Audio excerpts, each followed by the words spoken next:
Daily Devotion with Pastor Balla for October 15th, 2024, from the book of Colossians, Victory Parade, Christ's Triumph over Evil.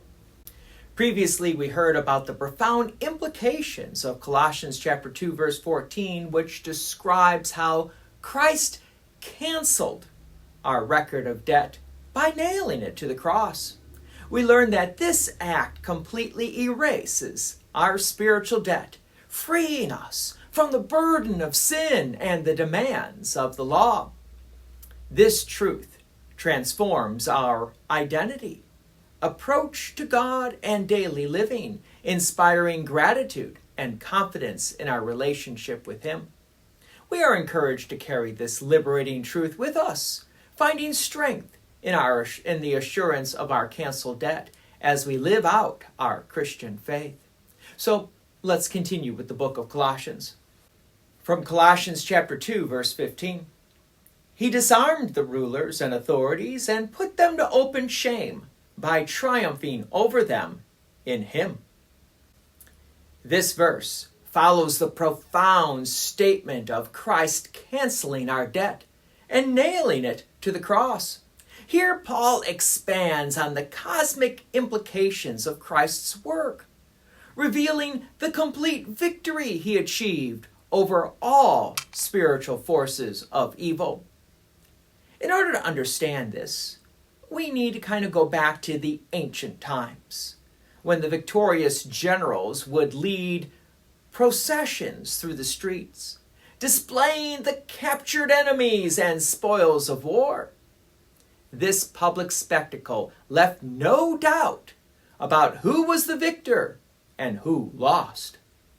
Paul uses this imagery to illustrate Christ's triumph over the spiritual forces that once held humanity in bondage. The rulers and authorities mentioned here refer to the demonic powers and spiritual forces of wickedness.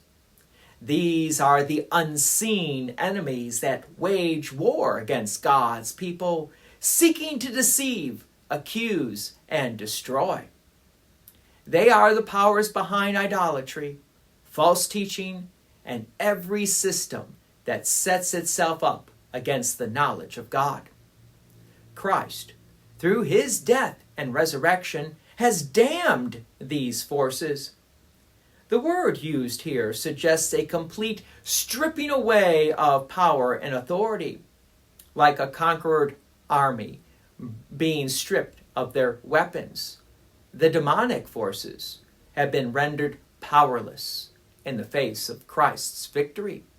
Their schemes, accusations, and attempts to enslave humanity have been thwarted. But Christ didn't stop at disarming them. He put them to open shame.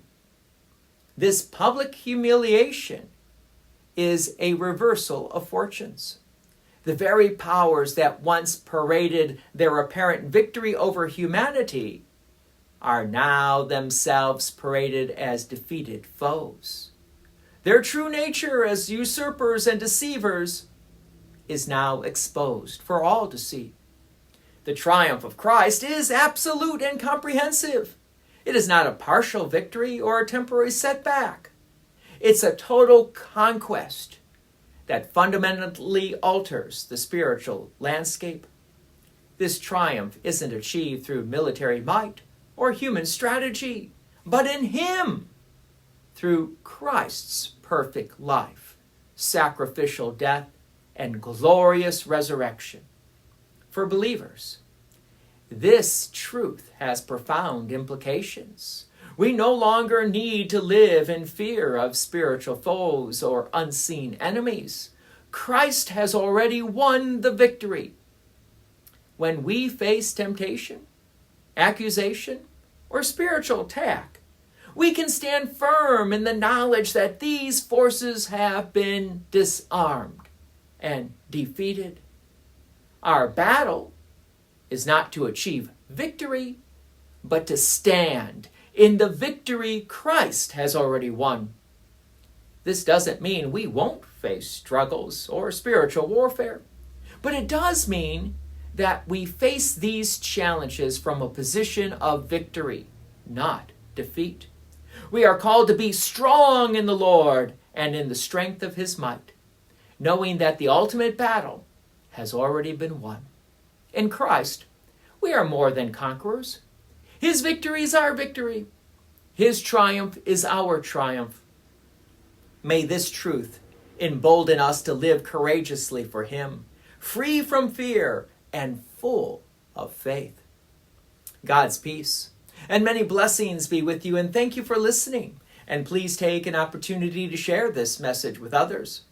If you have enjoyed these daily devotions, please consider making a donation to Peace Lutheran Church, 24024 West Main Street, Plainfield, Illinois, 60544. Thank you again for listening.